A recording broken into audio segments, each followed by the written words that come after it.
How to get any motivated seller to say yes to your offer.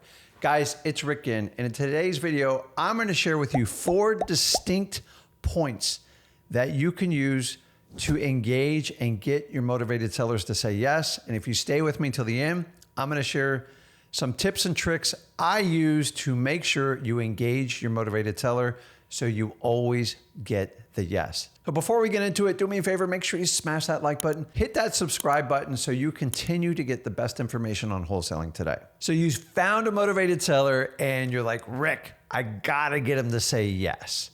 And understanding that, before I get in this video, I don't want to confuse us with it, you've got to make sure you use the go for no approach. You want to get a no initially so you get the best price possible and you make your negotiation simple. If you want to learn how to do that, go over to freewholesaling.com. But let's go into the 4 points on how to get any motivated seller to say yes to your offer. Number 1 is don't be transactional. Here's the reality, guys.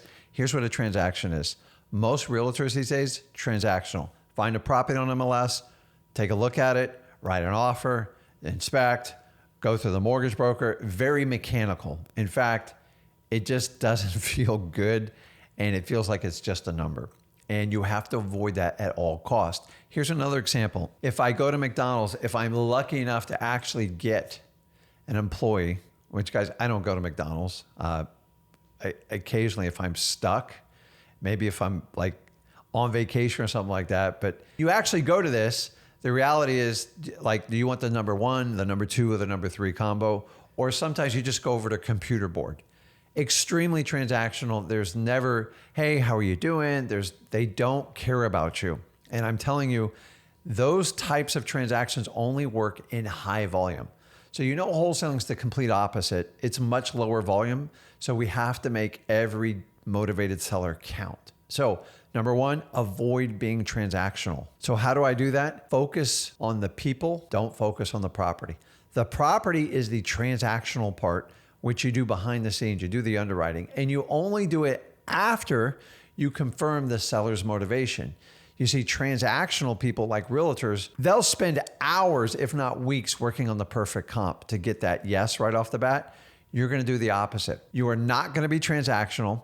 And the best way to avoid being transactional is you have to develop a relationship with the seller. So if you can't connect with the seller, don't even worry about the real estate. You'll never, ever get a deal. In fact, the real estate is just a symptom of what's going on in the seller's life.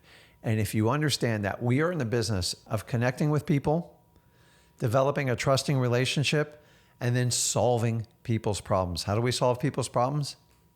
We listen very carefully. I'll go over that later. Guys, don't be transactional. If you ever have to follow up with a wholesaler or a realtor as transactional, your presentation as a wholesaler is a piece of cake. People love to be engaged these days. And with the fact of social media and smartphones and everything's automated, it's a breath of fresh air when people actually want to connect with you and know you. Use this to your advantage because most people will never take the time to know their sellers. This is the key distinction that me and Zach have had so much success in our business. And I share it with you today. It works right now in 2024 and it will work. This has been going on for hundreds of years, guys. I didn't invent this. I've just accentuated it. And I want you to understand wholesaling, you have to be very personal. It has nothing to do with transactions. Which leads me to the next one, which is stop trying to be a salesman. Everybody tries to tell you wholesaling is, we have a sales process. We have all these scripts and okay. Like guys, I came from the corporate world. I came from an extremely salesy position. And I'm telling you, most companies are just shove sales down people's mouth and whatever cost get the sale done. And if you try that approach in wholesaling like they do in the car industry, you're going to get killed. The reality is you don't have 300 people walking in your door looking to buy a car today. And your boss doesn't expect you to close 50% of those people. That's what a car salesman has to do. That's why they become robots. And the thing is, they sound really smooth, but it comes off so unauthentic, so fake that it feels salesy and people get on their guard. People are tired of being sold. They're tired of being tricked.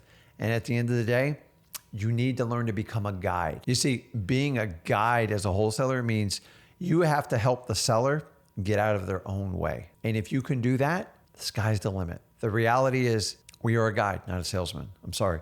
And a guide is an extremely thoughtful person that walks them through it. Think about if you've ever had a guide, if you've gone on vacation, and we've had good guides and bad guides. The good guides all have one common element in it. They know their craft, like they know it. And you have to know wholesaling. You got to know how to do marketing, acquisitions, and dispositions. And you have time to do that. You'll have to figure out the marketing up front.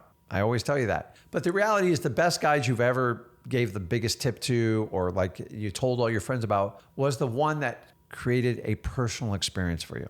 And the ones that were just like machines and robots, you probably wandered off the tour and said, there's no way. Your job is to keep your motivated seller on point and help them get out of their own way. How do you do that? You be a guide. How do you be a guide?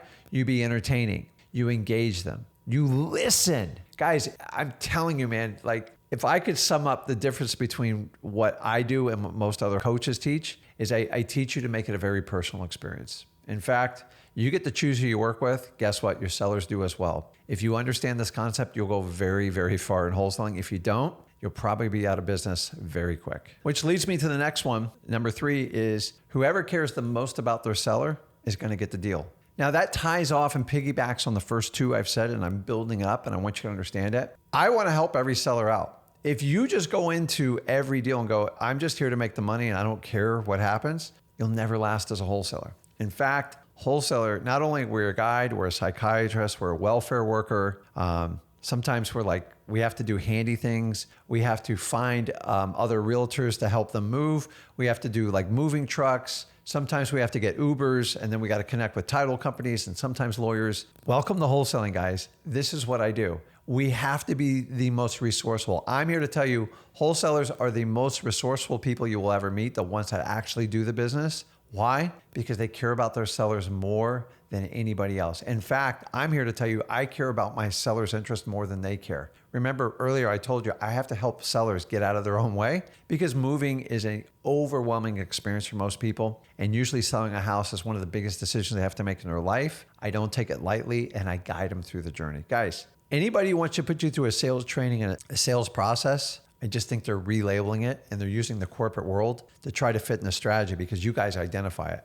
I wouldn't take this approach. I'm sorry. You have to be extremely consistent. We teach you how to do it at freewholesaling.com, but you have to connect with people and you have to care about your sellers more than anybody else. Last but not least, you have to learn to be authentic. This is one thing that is just not taught in our business at all. In fact, most of the wholesaling is the complete opposite. It's fakeness. It's, you're going to need a sales process. You need to wear a jacket. You got to drive a high-end car and you got to flash crap all over the internet. Your sellers don't want to see any of that crap. In fact, your sellers don't care what your business is named. They don't care where you come from. Honestly, they don't even care how many houses you bought because the first deal I did, I had 0 houses and somebody believed in me. And a lot of you are watching this video and you're like, how the heck am I going to do this without having any credibility? The reality is you have to believe in yourself first. And the only way to be comfortable in your own skin is you have to be authentic. It doesn't mean you can't be reliable. You have to be professional, but they are connecting with you. They don't care what your company name is. I have never, ever had someone go, I'm going with you because your company's name is so-and-so. They're connected with Rick Ginn. And I'm telling you, you have to go out and connect with them yourself. I don't need you to be Rick. I don't need you to be Zach. And if you wear shorts normally and you wear a t-shirt, just wear a clean shirt, shorts, and go there and be comfortable. Guys, this business isn't complicated. For the most part, you guys complicate it. You try to bring in your corporate world into this. Be authentic. Stop trying to use someone else's script word for word and start connecting people and talking to them and ask engaging questions. And if you do that, you're going to build a bond, you're going to build a relationship, and you're going to create trust. And once you have that trust, as long as you keep it, and you live up to it, the sellers, the motivated sellers will say yes to your offers. Without developing a relationship and trust, you're just transactional. You're like everybody else out there. So guys, be authentic. And being authentic is accenting what God gave you naturally. If you're funny, get people to laugh. Laughter cures most business deals. If you're an expert in certain areas, help them out with it. If you're empathetic, it goes a long way. I'm an empathetic person. Guys, if you're naturally charming, you got a great smile, just go out there and give it to them. Be you, because everybody was put on this earth with a different slight DNA, and there's got to be a reason for it. And if you don't use it, you're not using God's highest gift. And I'm telling you, you are special. Bring it out to the world. Don't try to hide who you are. It doesn't mean you don't work and fix your flaws. You still have to do that, but you've got to be authentic. What makes you you? I know what makes Rick. The question is, what makes you? Bring that authenticity, and it is the surefire way to get your motivated sellers to say yes to your deal. Now, I'm going to give you 4 simple, quick tips that you have to do to ensure the best outcome with your motivated sellers. So number 1, you guys have to smile. If you're not smiling when you're dialing, they feel it. And this goes without saying, if you're in person, smile. Nobody ever gets upset when someone smiles. You can't offend somebody with a smile. In 2024, you can't offend them with a smile. You have to understand that. Number 2, mirror your prospects. Now, I know what you're saying, like, Rick, in person, that's easy. If they talk loud, you talk loud. If they talk fast, you talk fast. If they talk soft and slow, you talk soft and slow. You see, it's about mirroring. If they sit down at the kitchen table, you sit down. If they want to stand out front, you stand out front. Why? Because people like to do business with people that are like them. So if you mirror them, it's been around forever. It's not a trick. Let's face it, guys. I love fishing. People who naturally do fishing and boating, I just gravitate towards. Why? Because that's what I love. Same thing if you love golf, if you love football, like anyone talks about that, you naturally break that social barrier and you connect with them through mirroring. Don't forget about that. Number 3, when you go on your appointments, especially if you guys do it physically, please don't bring briefcases, folders, contracts, everything with you. I'm even here to tell you, I'd leave your cell phone in the car. Remember, you're not transactional. You are going to develop a relationship with them. Don't start out by looking at your phone. My surest way to get anybody out of a meeting with me is you pull out your phone and you start texting or looking at it. Why? Because I'm boring you. I don't have your attention. And if I think that, what do you think your sellers think? There's nothing worse than your phone going off. Now, if you have urgent situation or children, just put it on silent and put it in your back pocket. But I'm going to tell you guys, your sellers are watching when you keep looking at your phones. You should be looking at your phone every minute of the day.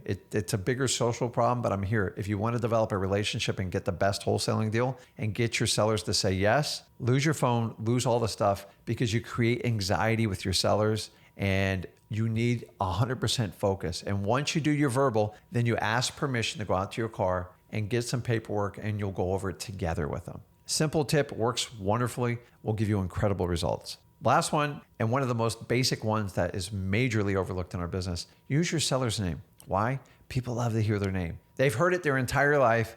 They're not going to change it. And when you use their name, it just personalizes it. Remember, we're avoiding transactional. We want to create a relationship and we want to get a yes. How do you do it? Use their name. Second thing is by using their name multiple times, you can also tell if your seller's paying attention to the information you're giving them. Now, keep in mind, you have to let your seller talk. In fact, they should be talking 80% of the time. 20% of yours should be crafting solutions or getting those extra pieces of information so you could provide a solution to get their household to let your seller achieve what they want to do. Remember, at the end of the day, if you can help your seller achieve their goal, and you should be looking at sellers that have the highest motivation, like I need to get it sold by the end of the month. I need to get to North Dakota to take care of my mom. I need to get this house sold. I got a truck coming in 2 weeks. Rick, I need your help. And I just guide them through the process. It's that simple. But by using their name, it's a natural way to keep them focused on you. And sometimes if you see they're waning away, go back to their name. It will help you out tremendously. Guys, I just shared with you four strategies to get any seller to say yes on your motivated sellers. And then I shared with you the tips. Guys, let me know in the comments which ones you're using. And as usual, if you got value from this, do me a big favor. Make sure you smash that like button, hit that subscribe button, and share this video with a friend. This is Rick Ginn, and I'll see you soon.